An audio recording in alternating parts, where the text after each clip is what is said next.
Hi, Mrs. Buddha. Connor O'Toole, and this is my final project.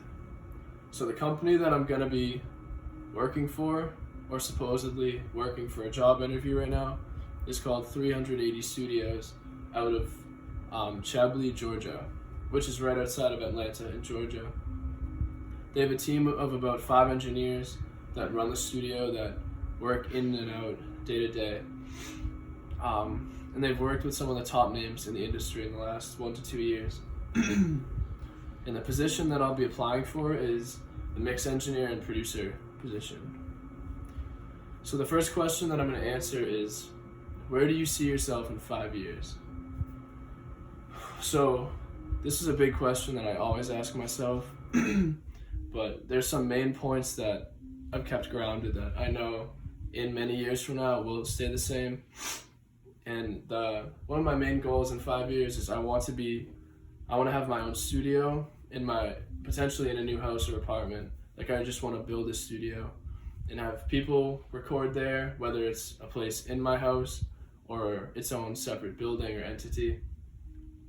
Because I love music with a passion, and I think that building a studio could be the greatest opportunity for artists, producers, and engineers to be, I guess, working in full force, as well as saving me my time and money by going out to other studios and ABCD. Alright, so that's going to be for question 1. Question number 2 is, what should we know that's not on your resume? So something that I have that's not on my resume is, as I talk about how I have multiple passions that don't include music. Like, music is my deep down, like, most passionate passion, if you will. Like, I love music to death, and it's not going to go anywhere. But aside from my music, some other passions that I have include, like, investing and real estate. And those two things are more so new.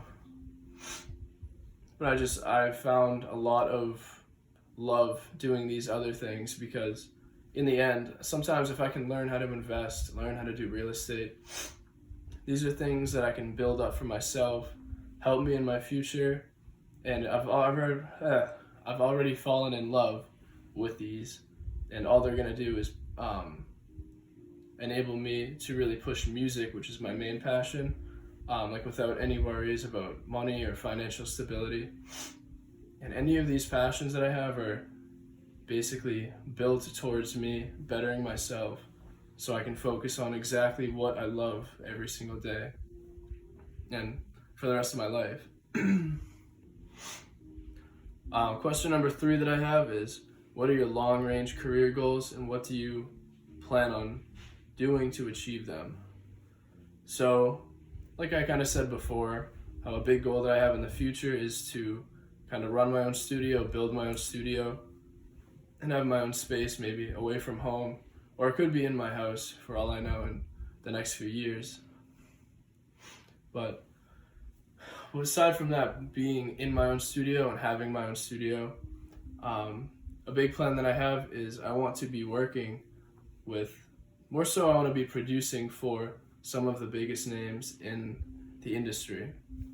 That's been a goal since I started music, even when I knew I wasn't that great, but I knew it takes time to get to where I want to be.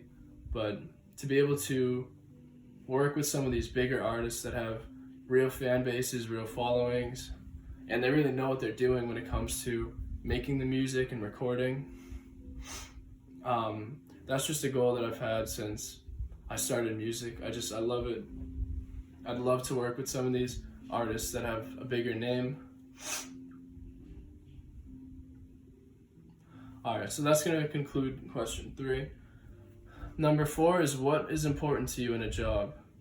So this is a very important question to me, actually, because when I'm looking for a job, there are 3 main qualities that I look for almost in these companies and these people that I'm going to be looking to work at.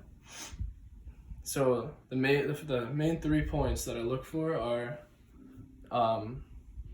it's going to be the quality of the workplace, the level and trust and honesty between coworkers and employees, or coworkers and bosses.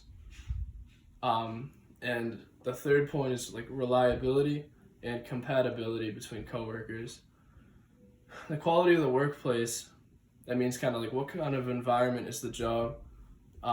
Is it some sort of place that, I guess maybe around town or locally it's known as like maybe a gross area, some unsanitary place? Is it somewhere not fun, like not kid friendly or any sort of things? Like, are there negatives about the place? Or is it like a great place that everyone loves when they come? Do they want to be there? Do the employees enjoy like working there in the workspace? That's one of the most important qualities.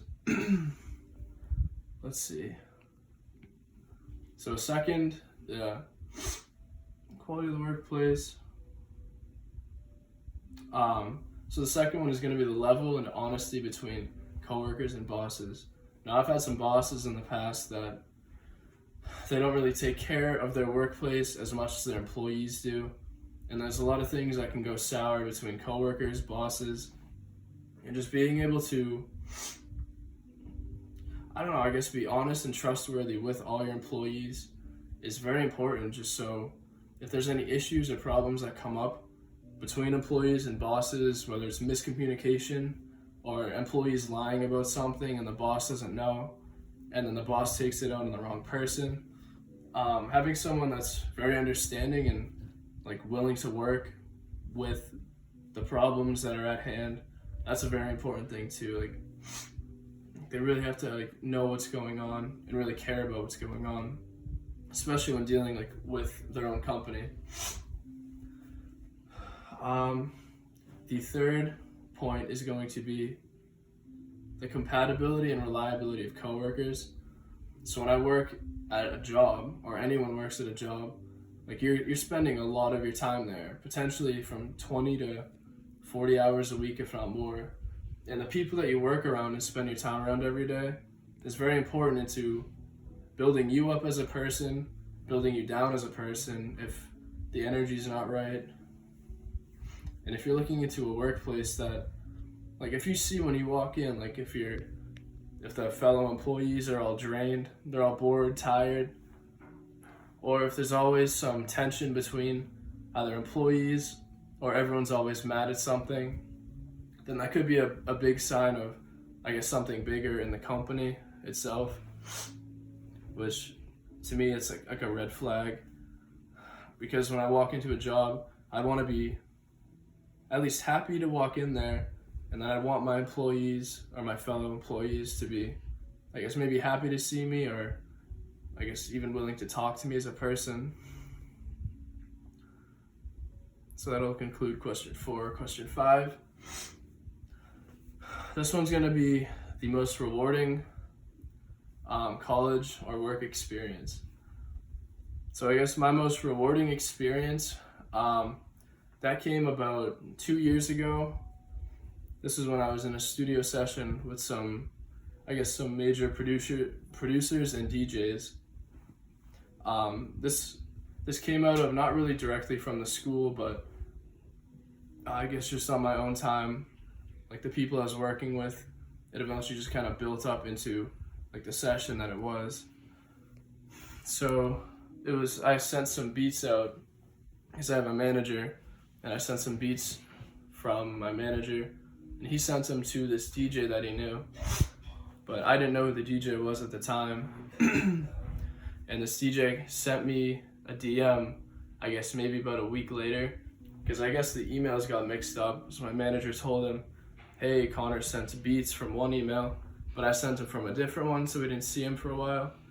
But he eventually found him, sent me a DM, and then he wanted to work on some music and maybe link up and make some music and use my beats for some purposes.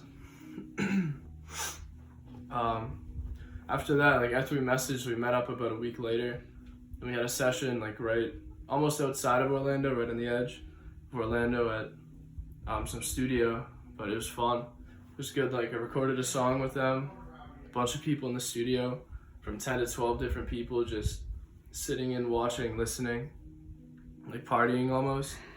But it was still like a very business-minded session too. It was really fun. But that was my most rewarding experience. And I think that is to conclude the final assignment. Thank you.